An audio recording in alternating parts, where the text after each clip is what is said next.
പഠിക്കേണ്ടേ. അതിനാണ് ഈ സമരം, ആളിപ്പടരും ജനസമരം. അതിനാണ് ഈ സമരം, ആളിപ്പടരും ജനസമരം.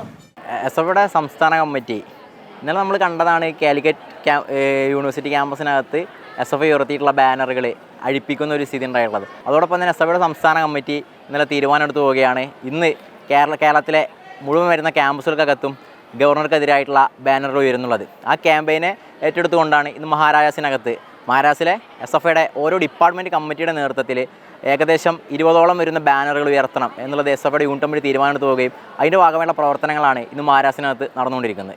ഈ സർവകലാശാലയുമായി ബന്ധപ്പെട്ടുകൊണ്ട് നമുക്ക് കാണാൻ വേണ്ടി സാധിക്കും, സർവകലാശാല കൊടുത്തിട്ടുള്ള നോമിനികളെല്ലാം തന്നെ തടഞ്ഞുകൊണ്ട് RSSൻ്റെയും ABVPയുടെയും ഭാഗമായിട്ട് നിൽക്കുന്നവരെ അതിനകത്തേക്ക് യാതൊരു മെറിറ്റിൻ്റെയും അടിസ്ഥാനത്തിലല്ലാതെ അതിനകത്തേക്ക് തിരികെ കയറ്റുന്ന ഒരു പ്രവണതയാണ് ഗവർണർ എടുത്തു പോയിട്ടുള്ളത്. അത് തീർത്തും പ്രതിഷേധാർഹമാണ്. കാരണം വിദ്യാഭ്യാസ മേഖലയെ അവർക്ക് ഇതുവരെ സംഘപരിവാരത്തിനകത്ത് കടന്നു വരാൻ വേണ്ടി സാധിക്കാത്തൊരു മേഖലയാണ് കേരളത്തിനകത്തെ വിദ്യാഭ്യാസം. ആ മേഖലക്കകത്ത് സംഘപരിവാറിൻ്റെ അജണ്ടകൾ നടപ്പിലാക്കുന്നതിന് വേണ്ടിയിട്ട് അവരുടെ ആൾക്കാരെ കുത്തിത്തിരിക്കുന്ന ഒരവസ്ഥയാണ് നിലവിലുള്ളത്. അതിൻ്റെ ഒരു ഏജൻ്റ് ആയിക്കൊണ്ട്, അതിൻ്റെ ഒരു മാർഗ്ഗമായിക്കൊണ്ട് ഗവർണർ മാറിയിരിക്കുകയാണ്. ഇതിനെ തീർത്തും നമ്മളെല്ലാവരും ഒറ്റക്കെട്ടായി പ്രതിരോധിക്കണം എന്നാണ് അതുമായി ബന്ധപ്പെട്ട് പറയാനുള്ളത്. മലമുകളിലെ മാളിക വീട്ടിലെ മഞ്ഞക്കുറിയിട്ട തമ്പ്രാക്കന്മാർ, മലമുകളിലെ മാളിക വീട്ടിലെ മഞ്ഞക്കുറിയിട്ട തമ്പ്രാക്കന്മാർ, തലയിൽ വെള്ള തൊപ്പിയുമായി ഈ വഴി പോയ കഥ പറയാം. തലയിൽ വെള്ള തൊപ്പിയുമായി ഈ വഴി പോയ കഥ പറയാം. കോരാച്ചാത്ത കോരാച്ചാത്ത നിങ്ങളറിഞ്ഞോ നമുക്ക് സ്വാതന്ത്ര്യം. കോരാച്ചാത്ത നിങ്ങളറിഞ്ഞോ നമുക്ക് സ്വാതന്ത്ര്യം. ഈ തമ്പ്രാന്മാര് പറയണ കേട്ടില്ല നമുക്ക് സ്വാതന്ത്ര്യം. ഈ തമ്പ്രാന്മാര് പറയണ കേട്ടില്ല നമുക്ക് സ്വാതന്ത്ര്യം. നമുക്കറിയാം, ഭരണഘടനയുടെ പരിരക്ഷകനായി അല്ലെങ്കിൽ അതിൻ്റെ കാവൽക്കാരനായി നമ്മളുടെ സംസ്ഥാനത്തേക്ക് കടന്നു വന്ന ആളാണ് ഗവർണർ. അദ്ദേഹത്തിൻ്റെ ചുമതല തന്നെ ജനാധിപത്യത്തിൻ്റെ സംരക്ഷകനായി പ്രവർത്തിക്കുക എന്നാണ്. എന്നാൽ ഇവിടുത്തെ വിദ്യാർത്ഥികളോട് അവരുയർത്തുന്ന പ്രതിഷേധങ്ങളോട് തികച്ചും ജനാധിപത്യരഹിതമായിട്ടുള്ള പ്രതികരണങ്ങളാണ് ഗവർണർ നടത്തിപ്പോകുന്നത്. പ്രതിഷേധം നടത്തുന്നവർക്ക് നേരെ ചീറിപ്പാഞ്ഞ് എന്നിട്ട് ബ്ലഡി ക്രിമിനൽസ് എന്ന് ഇവിടുത്തെ വിദ്യാർത്ഥികളോട് കയർത്ത് കയറുന്ന, ഇവിടുത്തെ ഒരു ജില്ലയെ പോലും ബ്ലഡി കണ്ണൂർ എന്ന് പോലും വിശേഷിപ്പിക്കുന്ന അത്രത്തോളം ജനാധിപത്യ മര്യാദ പുലർത്താത്ത, തികച്ചും സംഘപരിവാറിൻ്റെ രാഷ്ട്രീയം മാത്രം കേരളത്തിൽ പ്രയോഗിക്കാൻ നടക്കുന്ന, അല്ലെങ്കിൽ ഒരു രാഷ്ട്രീയക്കാരൻ്റെ മര്യാദ പോലും പാലിക്കാത്ത തരത്തിൽ തികച്ചും വർഗീയത മാത്രം സംസാരിക്കുന്ന ഒരു മനുഷ്യനായിട്ട് ഗവർണർ മാറുകയാണ്. ജനാധിപത്യം മട്ടിമറിക്കും, ജനാധിപത്യം മട്ടിമറിക്കും. ആരിഫ് ഖാനെ തെമ്മാടി, ആരിഫ് ഖാനെ തെമ്മാടി.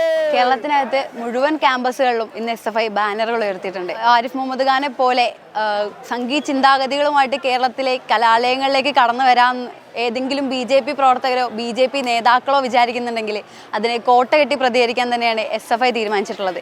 ഇതിൻ്റെ ഭാഗമായിട്ട് ഇതിനപ്പുറം സമരമുഖത്തേക്ക് ഇറങ്ങിച്ചെല്ലാൻ വേണ്ടിയിട്ട് SFI തയ്യാറാവുമെന്നാണ് പറഞ്ഞു വെക്കാനുള്ളത്.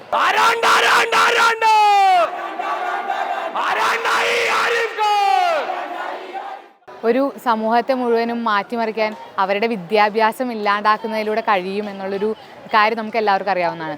അങ്ങനെ ആ വിദ്യാഭ്യാസത്തെ കാവ്യവൽക്കരിച്ച് അതിനില്ലാതാക്കാനുള്ള ശ്രമമാണ് ആരിഫ് മുഹമ്മദ് ഖാൻ ഗവർണറായിരുന്നുകൊണ്ട് ചെയ്യുന്നത്.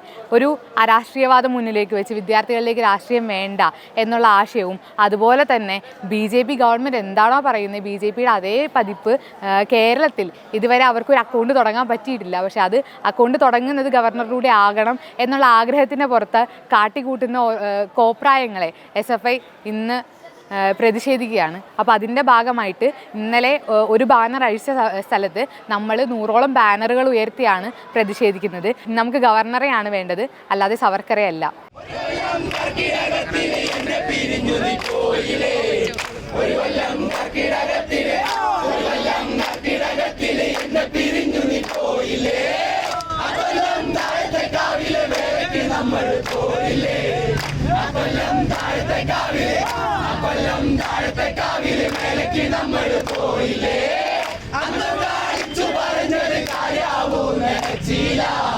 അന്ന്